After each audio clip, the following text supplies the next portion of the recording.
Bonjour à toutes, bonjour à tous. Je m'appelle Marjorie et je suis accompagnée de Floriane et de Cyril parce que ce matin, évidemment, on va se surpasser ensemble, mais on va surtout vous parler d'une très très belle histoire d'accessibilité, d'inclusion et d'intelligence collective. Et tout commence par toi, justement, Floriane. Alors, on le voit, évidemment, tu es une jeune femme en fauteuil, mais en dynamique, et c'est surtout pas ton fauteuil qui définit la femme que tu es et la professionnelle du numérique que tu es aussi pour Microsoft France. Par contre, ça t'a donné des idées à tout crin pour pouvoir te dépasser et pour pouvoir créer. Oui, donc je travaille depuis bientôt 2 ans et demi chez Microsoft France. J'ai un parcours un peu classique pour une employée de Microsoft. J'ai fait une école de commerce et puis je suis passée par différentes entreprises du numérique et notamment également une start-up américaine. Alors mon parcours est un peu moins classique quand on le met en perspective avec donc mon fauteuil roulant. Je suis atteinte d'une maladie neuromusculaire de naissance et donc me déplace en fauteuil. Et c'est vrai qu'alors les 15 déménagements depuis ma naissance, mes études à Madrid, sans parler un mot d'espagnol, ou encore mon job aujourd'hui de commercial dans une grosse entreprise américaine, peuvent en étonner certains, même si voilà, rien n'est vraiment compliqué quand on est entouré des bonnes personnes. Ces bonnes personnes, tu les as trouvées aussi chez Streetco. On va parler avec toi, Cyril, de la start-up que tu as créée, que tu as cofondée même. Ce dynamisme, tu as choisi, toi, de le mettre au service des personnes à mobilité réduite. Streetco, c'est très clairement l'application qui va nous permettre de débusquer les obstacles du quotidien et de rendre beaucoup plus fluide cette mobilité. Exactement, Streetco est la première application GPS piétonne collaborative. Le fonctionnement est simple. Vous suivez votre itinéraire comme sur Google Maps, sauf qu'en plus, vous pouvez référencer un obstacle ou un lieu accessible. On nous compare souvent au Waze piéton, donc non pas signaler les radars ou les embouteillages, vous signalez les obstacles et les lieux accessibles pour les personnes à mobilité réduite. Donc l'application est gratuite et téléchargeable sur iOS et Android. Et l'idée nous est venue tout simplement avec mon associé et cofondateur Arthur Alba. On était à Paris, sur les beaux pavés et gros pavés que tu connais. Et on allait déjeuner, il était en béquille, donc il était un peu en train de galérer. Et je lui ai dit, bah, c'est dommage que la parallèle est bitumée à l'avenue sur laquelle on se situait. Et là, on s'est dit, bah, qui nous donne cette information? On pensait que les GAFA, comme beaucoup, avaient fait le travail dans le digital. Et on n'a rien trouvé, donc on s'est dit, bah, on va le faire, tout simplement. Et justement, ça nous prouve bien qu'on peut tous être à 4 euros, quelle que soit notre vie, quels que soient nos parcours de vie. On peut se retrouver à devoir pousser une poussette, jusque-là tout va bien. On peut aussi avoir des béquilles à un moment donné. L'âge fait que aussi la mobilité devient moins évidente pour certains d'entre nous. Donc, ça veut dire qu'on se met tous au service de l'accessibilité avec un grand A. Oui, tout à fait. Pour rappeler, les personnes à mobilité réduite, ça représente 30% de la population française. Les fauteuils roulants, évidemment. Les personnes en béquille, en poussette, donc vraiment 30% de la population française. Et nous, on parle plus d'accessibilité que de handicap. C'est pour ça qu'on s'appelle Streetco et pas Handi quelque chose, parce que l'objectif, c'est de dire l'accessibilité est un sujet qui nous concerne tous et toutes, un jour ou l'autre. On essaye de faire comprendre aux personnes valides qu'une personne handicapée, finalement, est simplement une personne avec une mobilité différente. Et pour sensibiliser dans les entreprises à ce sujet-là, on a des activités comme par exemple des challenges de sensibilisation dans les entreprises pour voilà, que les collaborateurs utilisent l'application et soient encore une fois sensibilisés à l'accessibilité et donc au handicap via un outil digital qui est innovant de manière très concrète et très efficace sur ces sujets d'accessibilité. Cette idée d'inclusion pour toutes et pour tous, au sens le plus divers du terme, et par le numérique surtout, ça a été un driver pour toi, Floriane? Oui, absolument. Donc c'est vrai que étant une femme en situation de handicap et blonde en plus, c'était important pour moi de vraiment travailler dans un domaine qui vise à développer des solutions universelles et accessibles. Et le digital, c'est vraiment ça. Empower every person on the planet, make information universal, accessible to all. Vous allez reconnaître des leitmotifs de grands groupes du numérique. Vraiment, cette notion d'avoir un impact pour chaque individu, où qu'il soit, quelle que soit la langue qu'il parle, quel que soit le lieu où il habite, ses handicaps, ses limites. C'est vraiment un des enjeux et j'aime beaucoup cette phrase d'ailleurs de Tim Berners-Lee, qui est donc le père du web et qui dit « The power of the web is in its universality. Access to everyone, regardless of its disability, is an essential aspect ». Et vraiment, quand on sait que le handicap touche plus d'1 milliard de personnes sur Terre, on voit que c'est un vrai enjeu, cette notion d'accessibilité dans l'universalité du digital. Donc clairement un driver, oui. Mais finalement, ce qu'on pourrait objecter à cette démarche qui évidemment part d'une extrêmement bonne intention, c'est de se dire qu'aujourd'hui, énormément de grands groupes numériques, pour ne pas les citer, veulent faire du tech for good, veulent mettre la technologie au service du bien commun. Alors, ok, il y a beaucoup, encore une fois, de bonnes intentions qui sont données dans tout ça, mais est-ce qu'on peut se dire que les questions de handicap, les questions de mobilité, c'est finalement un des seuls secteurs, un des seuls vecteurs dans lequel on peut vraiment faire une différence en matière de bien commun? Je pense qu'il n'y a pas un seul secteur où on peut faire du bien commun. Bien au contraire, on voit de nombreuses initiatives aussi, notamment pour l'écologie ou autres. Maintenant, c'est vrai que le Tech for Good, en lien avec l'accessibilité, je trouve que ça fait notamment plus sens dans ce monde du digital parce qu'on voit un vrai écosystème qui se développe autour de startups comme Streetco, mais beaucoup d'autres, on voit des vraies synergies. Et du coup, je pense que ce n'est pas un leurre, ce Tech for Good dans le digital aujourd'hui.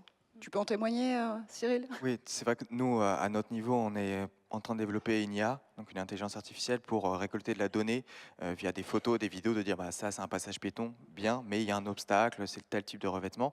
Donc voilà, on est en train de développer ces choses-là pour alimenter Streetco, mais j'ai envie de dire qu'on a beau développer l'intelligence artificielle la plus fine, la plus efficace possible, il ne faut pas oublier qu'on peut agir de manière quotidienne très simplement pour l'accessibilité.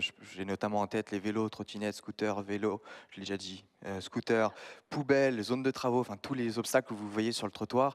Ça, c'est des choses qu'on peut enlever, qu'on peut éviter si on agit en pensant à l'autre et en bonne intelligence collective, j'ai envie de dire. Donc, Et justement, ce mot que tu viens de prononcer, il est très important, l'intelligence collective, parce qu'en effet, on peut mettre toutes les couches technologiques qu'on veut sur ce type d'application ou de service, de l'IA, du machine learning, des technologies aussi de cartographie. On ne remplacera jamais cette envie de pouvoir co-créer ensemble, cette envie de pouvoir aller justement plus loin. Cette intelligence collective, comment est-ce qu'on la stimule ? Alors, moi, j'ai remarqué dans mon parcours que cette intelligence collective, elle venait très souvent de l'ouverture à l'autre, voire l'ouverture de cœur.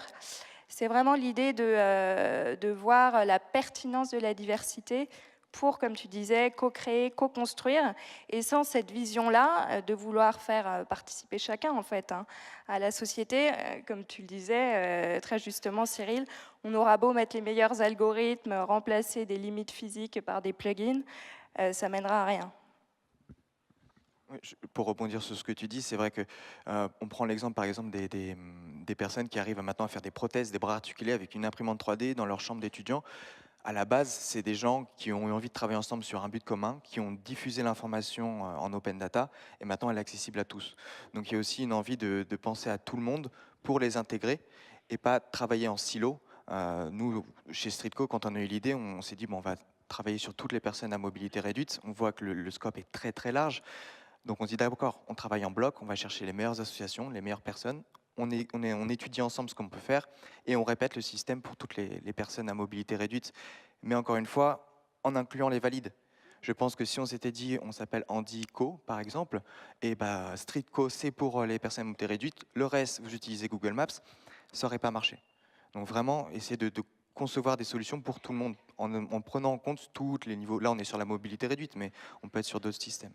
La fluidité et l'agilité dans tous les sens du terme. Il y a énormément d'initiatives justement qui se lancent sur cette dynamique-là. Est-ce que vous avez, j'imagine que toi tu as forcément Benchmark et plein d'autres projets par ailleurs, mais est-ce qu'il y a des projets pour vous qui font sens, sur lesquels vous avez envie d'appuyer, de donner un coup de cœur aujourd'hui ? Oui, et c'est vrai que je me penche de plus en plus d'ailleurs sur ce sujet de l'IA pour l'accessibilité. Bon, j'ai un regard de personne à mobilité réduite qui connaît bien le monde du digital. Mais en fait, je me suis rendu compte que c'est en participant au plus d'initiatives possibles, justement, que j'affinais mon regard et que je pouvais justement voir, en connaissant bien voilà, l'écosystème, encore une fois, les synergies possibles. Et j'ai eu la chance, notamment récemment, de participer au programme Share AI, donc chez Microsoft France, donc qui visait à accompagner en fait, des projets associatifs autour de l'intelligence artificielle. Et donc comme ça, j'ai pu donc, construire avec une petite équipe de personnes de Microsoft un projet autour du T-shirt, donc le T-shirt connecté, pour résoudre les problèmes de mal de dos. Et en fait, c'était assez intéressant parce que sur ces 2 jours de brainstorm, on avait comme objectif quand même d'amener un réel délivrable technique pour cet entrepreneur qu'on accompagnait. Je me suis rendu compte que j'avais voilà, plein d'idées qui me venaient aussi des échanges qu'on avait pu avoir avec Arthur et Cyril sur Streetco, et notamment des idées de capteurs qui pourraient voilà, expliquer des mots de dos. Et donc, encore une fois, voilà, plus on en fait, plus on est efficace aussi dans l'accompagnement qu'on peut apporter à ces associations. Moi, j'ai un exemple qui me vient en tête tout de suite, c'est Learning Tools, qui est un outil qui est d'ailleurs soutenu par Microsoft, qui permet d'aider les personnes souffrant de dyslexie à lire un document en colorant, en segmentant, en mettant des espaces un peu plus larges entre les mots. Et j'aime beaucoup ce type d'idée, car c'est très simple et ça aide beaucoup de monde. Il faut rappeler que 80% des personnes handicapées souffrent de handicap invisible, donc ça c'est aussi important de le noter. Et c'est ce type d'idée où on se dit voilà, pourquoi on n'y avait pas pensé, quoi. Absolument. Comme c'est la JFD, on a le droit à un coup de baguette magique. Je vous donne un coup de baguette magique et je vous propose de prendre le super pouvoir que vous avez envie justement de mettre en avant pour pouvoir vous surpasser. Si on se dit que le numérique peut être un super pouvoir, comment est-ce qu'on arrive là aussi à le stimuler, à le faire émerger, à se dire que c'est possible? Aujourd'hui, vous savez, je peux grimper le Kilimandjaro avec un casque de réalité virtuelle. Aujourd'hui, j'ai beau être une femme, j'ai beau être en fauteuil roulant, je peux avoir un impact sur chaque individu. Donc clairement, le digital, c'est un super pouvoir. Donc je voudrais vous engager peut-être à 2 choses aujourd'hui. La première chose, c'est ne voyez pas de limite devant vous. On peut arriver à tout, et notamment vous qui êtes acteurs de près ou de loin du digital, ne vous donnez pas de limite. La deuxième chose, c'est peut-être de vous inviter aussi à contribuer à cette vision commune pour l'accessibilité des outils dans votre quotidien, pour faire bénéficier justement au plus grand nombre de ce super pouvoir. Moi, je rajouterais qu'il y a une phrase qu'on utilise chez Streetco que j'aime beaucoup, c'est « Tous ensemble, nous sommes la solution pour l'accessibilité ». Donc, de là est de dire que il faut essayer de travailler d'un commun accord sur des solutions simples. Car on travaille parfois avec les villes et on voit qu'on essaie de tout régler, tous les soucis, tous les problèmes.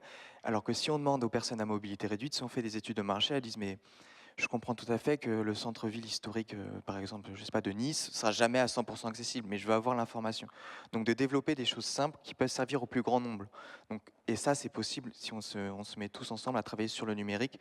Et également, moi j'ai l'aspect commercial chez Streetco, je suis pas tech. Et souvent quand on va voir nos équipes tech, on leur dit oh, on a cette idée-là, est-ce que c'est possible? Eux ils nous disent bah non, on fait pas. Et en cherchant, en allant chercher chez nos partenaires, voilà, on travaille avec Microsoft, avec Oracle, avec plusieurs partenaires, on peut avoir les informations, les ressources humaines et financières pour mettre en place ces sujets-là. Donc travailler, avoir plus de liens entre les startups et les grands groupes sur le digital, ça serait parfait. Cyril, Floriane, elle se surpasse au féminin pluriel parce que la diversité l'emporte sur le masculin. Merci infiniment, merci à tous les deux. Bravo à eux. Et vous le savez, la JFD, cette JFD 2019, vous la retrouvez tout au long de la journée en streaming, en direct et avec le hashtag JFD19 sur tous les réseaux sociaux. À plus tard.